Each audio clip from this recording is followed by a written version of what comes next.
Գյուրջան Կասկադ, հասանելի բնակարաններ 65 ամիս մարման ժամկետով։ Հագային տեսանկյունից դիտարկենք այս Ուրիշ թեմա կա։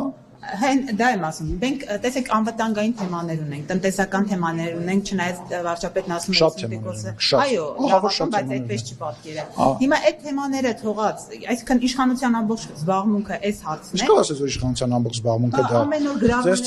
Ձեզ թվում է ամեն րոպե 3 այո։ Ինչ դեռ տենց ասենք այդ հարցով կամ այն հարցով իր բան չէ,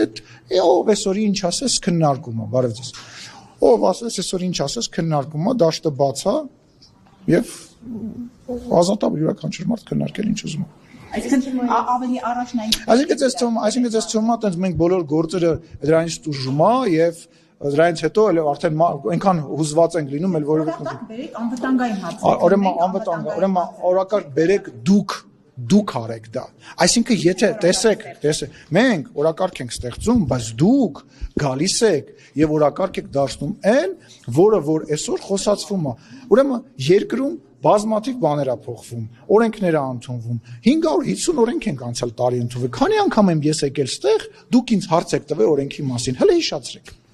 Հետո ասում եք օրակարգը։ Հիմա ես որպես падգամավոր օրենք ընդունելուց բացի, օրենքի մասին եղավ, լավ է։ Հիմա ասենք 550 օրենքից բան է կար, էլի այն բանը, որը որ տեն շատ քննարկում է, գալիս եք դրա մասին ենք խոսում։ Հիմա հարությանը սա է բանանում, պետությունը նորմալ վիճակում է, անվտանգային հարցերը նորմալ վիճակում են, աշխատվում է դրանց շուրջ, շուտով նորություններ կլինեն, շուտով, բաչև, այմա ասեցի, շուտով նորություն կլինի շատ հետաքրքիր, որը որ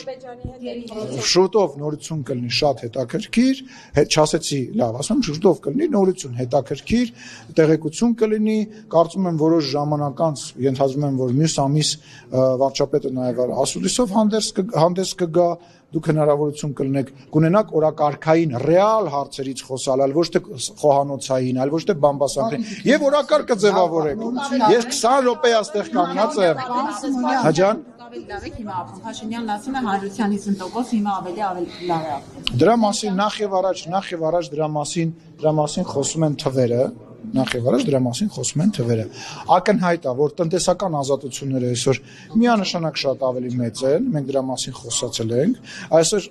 բանա միանշանակ է, որ մեր տնտես վարողները չեն վազվզում եւ հավելավճարներ չեն տալի հարկայինների պետերին, կաշառքներ չեն տալիս, ծանոթներ չունեն վարչապետի անվտանգության ղեկավարության մեջ, իմ անվտանգության աշխատակիցներին չեն ճանաչում եւ այլն։ Այո, երբ որ տնտեսապես դու ազատ ես, երբ որ դու տնտեսապես ազատ ես, երբ որ հարկայինը քեզ չի, ես բոլորի հարցին պատասխանել եմ։ Երբ որ դու ազատ ես եւ քո տնտեսական գործունեության մեջ ոչ մեկ փայ չի մտնում, իսկ այսօր ոչ մեկ փայ չի մտնում, չէ՞, թե չեկեթա այսօր ընկել եք 66000 դրամանոց բան։ Բա ո՞նց է մտնում առաջ։ Յուքոմի պատմությունը գիտեք։ Էլի տենց օրինակներ բերեմ, որ տարբեր բարձրաստիճան պաշտոնյաներ եւ իրանց զավակներ հանկարծ դառնում էին օրինակ Յուքոմի պես ընկերության մեծ ամենափայատեր։ Հետո այդ փայը գնալով հաջան դայն գործերից մեկն է։ Լսի, Նարեկ ջան, բայց այսօր մենք արդեն պետք է պայմանավորված լինենք, չէ՞, որ ես քաղաքական գործիչ եմ, դու լրագրող ես, եւ մենք ոչ ես ոչ դու չենք զբաղվում իրավապահների գործով։ Այո, իրավապահների շատ խոստում ունենք։ Լսեք, քաղաքական խոստում ունենք, գնանք քաղաքական մեր շահառուին կներկայացնենք, ասենք մինչև 26 թվականը չկատարած խոստումների հետ։ Նարեկ ջան, բայց հատիկը գիտես ինչ է, լսել ես հատիկը, ինչ է դա։ Տնակ մի բան է, նա $5000 անեց։ Վերջ ասացիր, մի հատ հեռախոսս տուր։ Հեռախոսս տուր։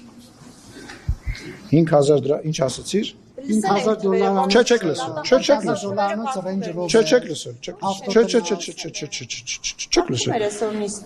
Չեք լսում։ Չեք լսում։ Բայց միջև գտնեք մի բան ասեք։ Հայաստանի Հանրապետության դատախազության 2018-ից 2024 թվականների ընթացքում Հայաստանի Հանրապետությունը վերադարձվել շուրջ 210 միլիարդ 79 միլիոն դրամ, դա 539 միլիոն 219 հազար ԱՄՆ դոլար է։ 2018 թվական Հայաստանի Հանրապետությունը վերադարձվել 39 միլիարդ 571 միլիոն 145 հազար դրամ։ Սենց շարունակեմ միջև 2024-ը կարդամ 2024 թվականին Հայաստանի Հանրապետությունը վերադարձրել շուրջ 52 միլիարդ 636 միլիոն դրամ, իդեպ այս թվերի մեջ դեռ չկան Ռոբերտ Քոչարյանի ընտանիքից պահանջվող 200 միլիոն դոլար, որի մասին դեռ տեղեկություն կա, հələ չգիտենք էլ ինչքան բան է բացահայտվել, ես վստահ եմ էլի բացաբաց